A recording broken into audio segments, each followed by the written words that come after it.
good, everybody? Thank you so much for tuning into the Writer's Room. Today we are recapping and reviewing episode 3, Sleeping Dogs of Raising Kanan in Power Book 3. Oh my gosh, that's a long title, but nonetheless, let's get straight into it. This episode had so many things going on, but this was the turning point for our girl Rock. We have been seeing her vision crumble right before our eyes, and we are finally seeing Rock break the freak down, you guys. I mean, I have never seen her lose as much cool and control as she did in this one episode. So let's go ahead and get into it. Now, we start off this episode with our girl Juliana doing what she does best, and that is mind her business, laugh out loud, and not do any work, it seems. But she does get hauled up by your boy Unique, and we seen this coming because we all know the chain that Unique stays rocking, and I seen it. And of course, Unique is coming out for blood. So we see that Juliana is hemmed up by Unique, and that means that that money in the back is going to be gone. Now we transition over to our boy Kanan. He's just leaving the house, and what do we see? We see Detective Bucko, aka Detective Howard, out in the front, and he's basically confronting Kanan, and he's giving his best impression of Zeke from Power Book 2. Rock ain't here yet. I don't know why I did it. I played him. But we all know the infamous line Zeke said on Power Book 2. Nonetheless, let's get straight back into this scene. But we have Detective Howard asking Kanan to get in the car with him so that he can talk to him. And of course, Kanan is just going to do what he says because he's a cop. And Kanan is still stressed out and scared of everything that happens. And he really just wants to inquire and pick his brain and make sure that he is not being blamed. Of course, we all know that he did try to off Detective Howard, but he wants to make sure that this cop does not remember anything from that night. Now, this conversation takes a left turn when Detective Howard takes off his hat, and we know when a cop takes off his hat, he or she is about to say something serious. And so Detective Howard goes ahead and lets Kanan know, I am your father. And Kanan is in disbelief and laughs at the whole thing, but like a confused laugh, like, oh my gosh, this could be true. Oh my God. And it starts to dawn on Kanan that his mom could be lying from him from the very beginning. From the conception of Kanan, his mom has lied to him. And so he is very confused, but Detective Howard does end up letting him go and just lets him know, like, I just want to be in your life and I plan on coming around. I know that you are not going to accept this information right now, but I did want to let you know. So we go on to the next scene, and we have our girl Rock coming back, and she is looking finer than ever. Oh my God, this is a beautiful woman. But we have Rock coming in, and she's excited because she hears that another section of the city is unspoken for, and she wants to go ahead and make her mark. Rock wants to be the queen of the East, I suppose, the queen of the North. And so she's basically moving ahead as if nothing ever existed, as if Scrap never got off in that last episode. So Marvin is still taken back because he's like, hold up, like, we don't have a lot of people, like, what's going on? And she's basically like, Laurel's gonna cover all of those extra spots and territories that we've just taken over, so don't worry about any of that. So we'll see how that goes later on in the episode. But we have a scene of Jukebox in the studio, and she is singing amazingly. Pouring her heart out on this record. This is one of the songs that she wrote for Nicole, of course, and Crown, and everybody is jamming. Everybody is into it, and you can see that Lou is super proud of his niece. Like, he knew that she had a great voice, and I think he struggles with wanting to put his niece on, but also understanding the reality of the situation. The industry doesn't want you. It's not ready for people like you just yet. And she needs to come out in 2022 because we got Sid out. It's so many women out here now that look like her and are doing really well in the industry. So it's really sad to see this, but basically Crown tells her that she's not screwable. Like, I hear you and I want to screw you, and then I open my eyes and I'm like, who's this kid in New Edition? And so, yeah, this does put Lou in a bad spot. and he kind of, makes Juke upset in that regard. And of course, this just adds on to Juke seeking outside validation, outside of her family members that she already knows now, and maybe trying to understand, stalking her mom and trying to understand who she is and why she is the way that she is. But you see that Lou, when Juke leaves, he basically puts Crown in his place. Like, there are a lot of things to hate about you. You better not talk to my niece like that. Like, that's a kid still. And Crown is just in the business of making money, so he really doesn't give a damn. But we go on to the next scene, and we have Marvin at his anger management class, and we see that he is starting to, dial back a little bit and actually participate in this anger management course that he is supposed to complete in order to keep him out of jail. Now, we see that Renee, the anger management counselor, is really taking a liking to Marvin. Of course, he's good looking. He's dripped down, and he seems to have some charisma. So we see that there is a relationship brewing, and we see that Marvin is, throughout the episode, going to start implementing some of those things that she's already told him in order to, scale back and learn how to react properly without being so hostile. Now we transition briefly over to Fame and Kanan, and we see that Fame is still looking for a home. He is going from home to home and basically is like, this ain't gonna cut it. I can't afford it, and even if I could, I don't want to stay in a place where the bathroom is also inside the kitchen.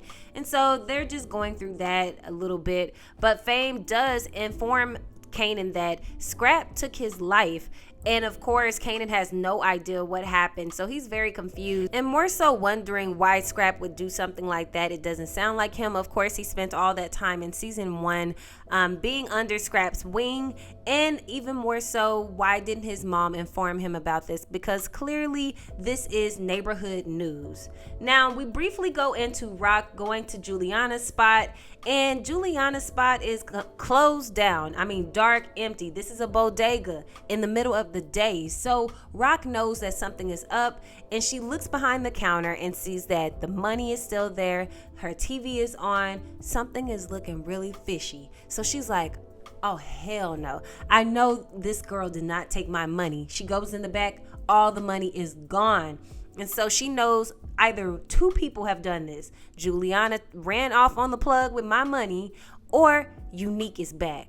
But we'll touch on that later on in the episode. Of course, Rock is hitting up her main men, which is Lou and Marvin, just to discuss what she's come across, that all of the money is gone. And not only that, but she just acquired a few more territories, and she doesn't have enough money to cover the, drugs for that territory. So right now they are in a bit of a pickle. But Lou is still doing his music, and he's not answering the phone for Rock. This only increases her frustration with him and the music. Of course, as we touched on earlier, Renee seems to really be taking a liking to Marvin, and Marvin seems to really be taking a liking to Renee, and that could be the reason why he decided to finally participate in this anger management course. We briefly touch on Kanan going back to the trap house, or shall I say the trap apartment, and we see that there is a man in a wheelchair that is trying desperately to get upstairs, and he is being pushed off or not being let on the elevator because of Rock's people. Now in this, Kanan goes through the hallways, and you can hear the chatter. People are basically saying that they want Unique back on the streets because Unique was not out there peddling this wonder dust that is so broken down that we're not even getting high anymore. And it's a problem when the druggies are starting to realize that I'm not getting as high as I once was. Now, of course, with this is basically what is done by people who deal, because they're trying to break down a product as much as possible to conserve that product and also get as much money as they can. Kanan is seeing this organization fall apart right before his eyes, but not right before he actually steals a few products, or shall I say a few bags of product he steals from his mom's spot in order to help Famous out, because he got the bright idea that these cops were not stopping us or arresting us for selling mixtapes. I say that we put these inside of the mixtapes and sell it, and that's how you get your money. Now, this is once again another brilliant idea of Kanan that is probably going to end disastrously. Not because it's not a great idea, it's just not a well fleshed out idea. Kanan is very impulsive, and this is not a well thought out idea. Although it is a great idea, it just needs to be fleshed out more. So we know that this is not going to end well. We do touch back with Rock, and she's going to Juliana's house, and Rock is falling apart. You can see the glasses are off, and she is highly confused about what is going on and who may have taken her money and taken Juliana. She just can't believe that Juliana would run off on her like this, especially with her cousin being the plug that Rock is using. So it just doesn't make sense, but you can see it in her eyes that she doesn't know what to do. She's confused. All of this is out of control. Rock has finally hit rock bottom, no pun intended, but for real. So we transition over to her talking to Marvin and still asking about where's Lou at? Like, I've been paging him all day. He has been missing. We are in some real crap right now. She informs Marvin that the money was stolen and they've got all of these new territories and no money to actually supply these territories to get the drugs, the product. And Marvin is basically like, well, the Colombians, they know we're good for it. Like, we've been really putting them on the map. And she's like, I don't want to owe. I'm not going out like that. I'm not owing the Colombians, nor am I going to tell it on myself that I've put their cousin in grave danger. Well, we know that Rock didn't get into this position by being dumb and not thinking things through. We know that Rock came up with the idea that this has to be somebody like Unique, because any other person that just wanted to steal my product or my money would just steal it and kill Juliana right there in the store. But they didn't. They took Juliana because they want us to go and find them. So she has some idea that this could be Unique's work. Now we have Kanan and Famous, and basically Kanan is like, we're selling those mixtapes again, but this time we're putting this in there, and they're basically trashing Famous's mixtapes. And we can touch briefly on Detective Burke, and she's chilling with her dad, and you can tell that she has a lot of admiration and respect for her dad, but she's also trying to get like an okay or an approval to look more into Detective Howard's whereabouts and if he really does think or not remember what happened to him that night. And basically her dad, it seems that he was also on the task force and told her that the biggest thing that you can do is crush that trust that you have between you and your partner. So just rely on it. If he says he doesn't remember it, then you just do as you say. Like, do as he says and never look into it again. Just trust him. Now we do pick up with Kanan and Famous. They are really pushing out these mixtapes, and Famous just really doesn't care if his music is being heard or not. At this point, he just wants to have a place to stay at. Famous doesn't care, and you see those same police officers come around and basically continue to mock Kanan and Famous about selling these mixtapes, when in actuality they are not selling mixtapes. They are selling product in there, and you guys would know if you would get off your ass and do your job. Nonetheless, we see that this is going to be a big mistake that Kanan makes, another one, because all of those mixtapes, these druggies are just going around the corner and dropping off the mixtapes and smoking. And so the police are going to come back to that corner and see all of these mixtapes that are missing from the actual box, but there's drug paraphernalia around and there's drug capsules. So obviously this is going to be a problem if the cops come back around, which I believe they are going to. Now we transition briefly over to Lou and Crown in the studio with Ziza, I believe is her name. She is singing, and basically they're trying to get her ready, but when she comes out, her manager, remember, Cartier, he basically is like, oh, she's better than this. And she's flirting, giving Lou the googly eyes and saying, I like the song. I think it's a hit. Let's keep going. But we see that Rock storms into the studio and is upset, rightfully so. But Cartier sings a whole new tune when he sees Rock, and I can't blame him. I mean, she is fabulous. But he starts talking and all of this Shakespeare nonsense, and it sounds really good, you guys. Like, I imagine that this is his charm and how he gets the ladies and how he books these deals. But Rock is not having it. She wants to talk to Lou, so she goes in the other room to talk to Lou, and Crown takes this opportunity to listen in and realize that she doesn't want him in this business as much as I do. So I'm going to do something about this. And we see later on in the episode what he ends up doing. Now, we do recall earlier Marvin was going to start implementing these exercises that Renee taught him. So he is approached by the man in the wheelchair from earlier. We see that he is still downstairs. Now, at least an hour has gone by. But basically, he goes up to Marvin and starts crap talking to him, and Marvin has to catch himself in the middle of about to shake this man down. Now, Marvin is probably the funniest human on television, because when he said you need to step off or roll off whatever the freak you do, I cried tears of laughter. So yes, I absolutely love Marvin's character and how he's being developed, because I do think that this is going to be an arc within Rock's storyline where she is having to compete with Marvin again, because we know that Marvin has been trying to prove himself in this organization. But I think this is really going to help him, being by Renee and being in these anger management classes, that he can go about this organization in a different way. And Rock is just all hostile, like hostility and aggression. So yeah, we'll see how this dynamic is going to be later on in the season. Nonetheless, we carry on to the next scene. We swing over to Detective Howard getting it in, and he does kind of tick the woman off and basically tells her that her son probably knows that she's out here turning tricks.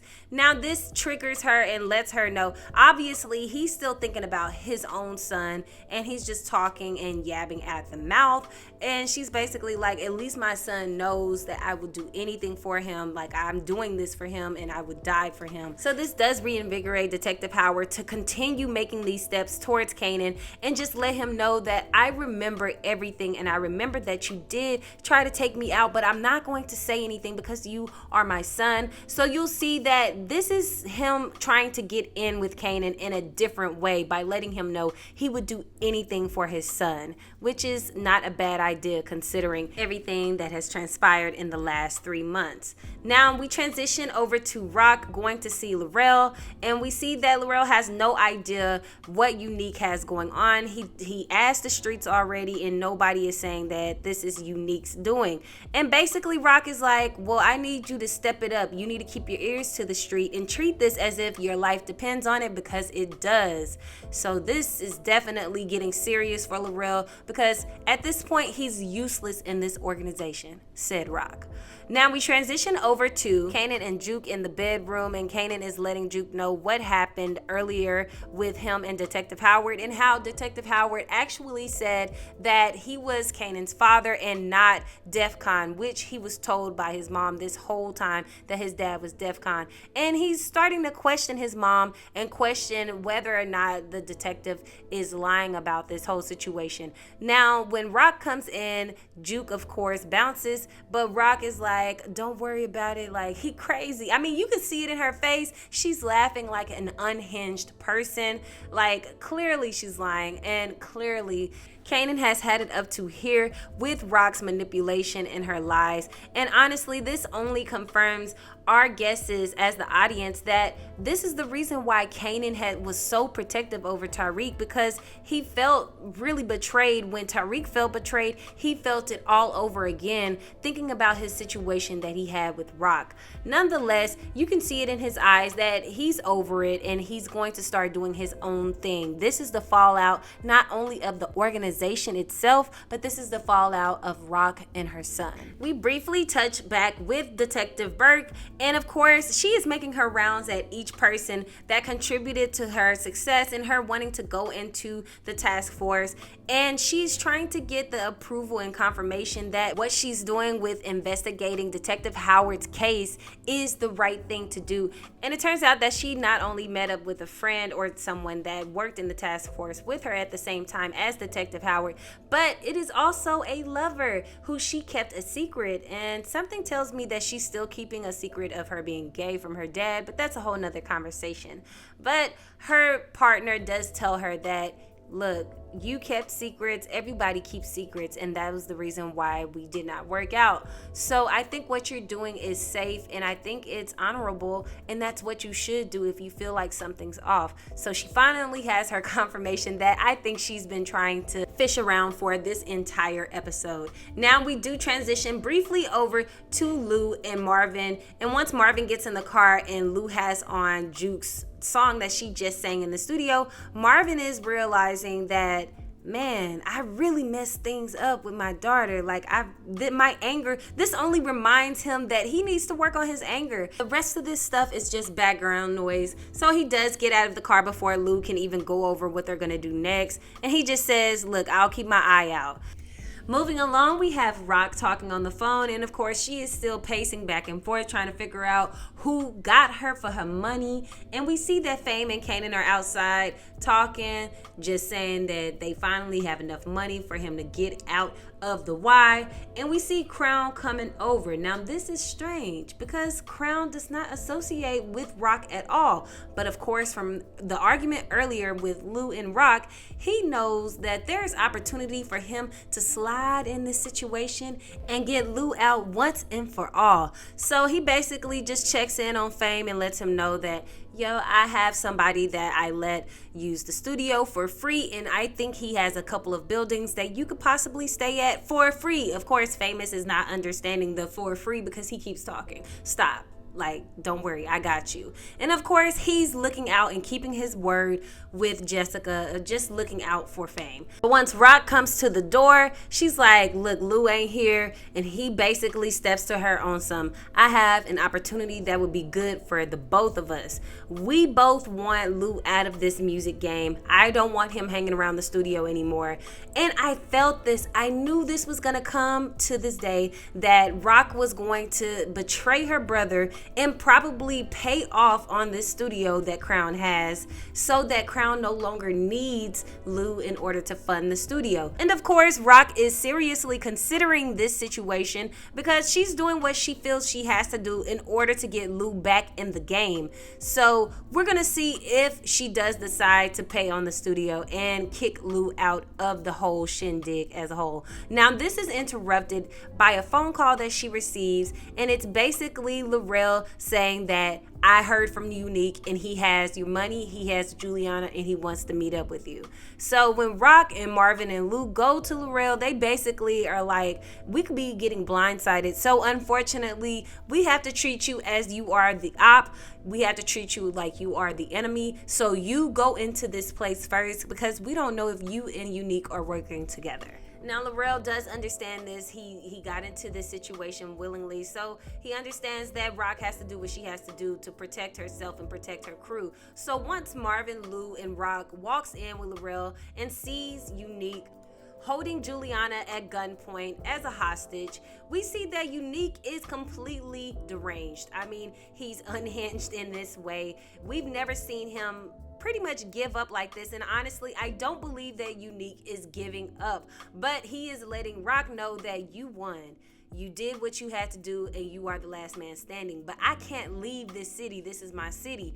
I just want to retire. Because ever since Unique was set up by Rock with the police and used as a suspect with the shooting of Detective Howard, he has not been the same. I mean, the man couldn't put up a lemonade stand. He couldn't even let his niece put up some type of Girl Scout cookie stand if he wanted to. So he tells Rock that he comes at peace. He gives her the gun to prove that he wants nothing more. He doesn't want to be disruptive in any kind of way, but he wanted to let her know, basically, I still can touch you. Like, if you leave me out here in these streets and we are still at war, I will come at you harder than ever. If you ever come at my kids again, if you come at me again, if you come at my girl again. Now, in this situation, I still don't know what Rock's whole thing was with looking at his baby mama in that type of way on the last episode. It didn't make sense for me why she was so confused in this episode, because she, pierced homegirl in the eyes. The only thing that I could think of is that maybe Rock is so used to dominating a space and so used to intimidating people that this is her way of commanding her own space and letting people know that she's the head boss in charge and to look out for her. But she did it to the wrong person this time, and Unique was back with a vengeance. So basically, Rock is going to choose to let him go, not because he asked her to step off so that, he can go and retire peacefully, but because she understands that her money is still missing and she needs him alive in order to go get her money. And also because, as Lou mentioned, the police are hot on his tail right now. And if he is found unalived, you know how YouTube is with the D word, but if he's found unalived, that it will all point back to Rock and her crew. So we move on to the next scene, and we have Jukebox. Of course, remember, she was following her mom this entire time, and she finally follows her into a church where she hears her mom being played by LaToya Luckett singing. We know that LaToya has an amazing voice, but LaToya Luckett, her character, catches wind and catches eye with Jukebox, and Jukebox takes off running. And of course, this is just letting us know that her mom knows who she is, even though she hasn't seen her since she was a baby. She knows who she is, and this may be an opportunity for her to make amends with her child that she left behind with Marvin. Now, the very last scene of this episode, which was the kicker, it was like a silent kicker. It was really sleeping dogs this whole episode. But when we got to this part, Kanan gets off the bus, and who does he see? He sees Detective Howard. Now, Detective Howard does just go ahead and flat out and tell him, I remember everything, and you have horrible aim. I know that you shot me. You tried to take me out, and I still don't care. Why? Because you're my son. Of course, recall the conversation he had earlier with the woman that he was sleeping with, where she basically stated that her son loves her no matter what she does because he knows that she's willing to do anything for him. So this is just his way of putting it all out there and letting Kanan know that I'm willing to do what I have to do to get my son back and to become a part of your life. Now, Kanan does take this into consideration, and you can see that Kanan is starting to understand that this cop ain't lying, because he knows that I did this. There's no reason why he wouldn't go to the precinct to turn me in unless he was telling the truth about being my father. Everything in Kanan's life is about to fall apart at this moment. I mean, you guys, this episode was filled with so many highs and so many lows. This season, she is completely out of line. I mean, she's so selfish and self-centered when it comes to this game, trying to be emotionally unattached because, of course, Unique was like that, but Unique also understood family and loyalty is everything, just like he felt with Laurel when he betrayed him. Loyalty is everything. And if Rock can't do that, this whole organization is about to fall apart along with her family dynamic. So go ahead and write in the comments down below, what do you think of this episode? Was it a killer? Was it a silent killer? Did it have you on your toes? And how do you feel about Rock? I mean, I really want best for her. I really do, because I think she is the finest woman I've ever seen, okay? But I am excited and anxious to see the rest of the season and see what Rock does next. At this point, what is Rock gonna do next? Who is Rock gonna off next? And what is Kanan gonna do about the lies that Rock has told him and the way that she's manipulated him for the past 3 months? Write in the comments down below, you guys, and I'll talk to you next time on The Writer's Room.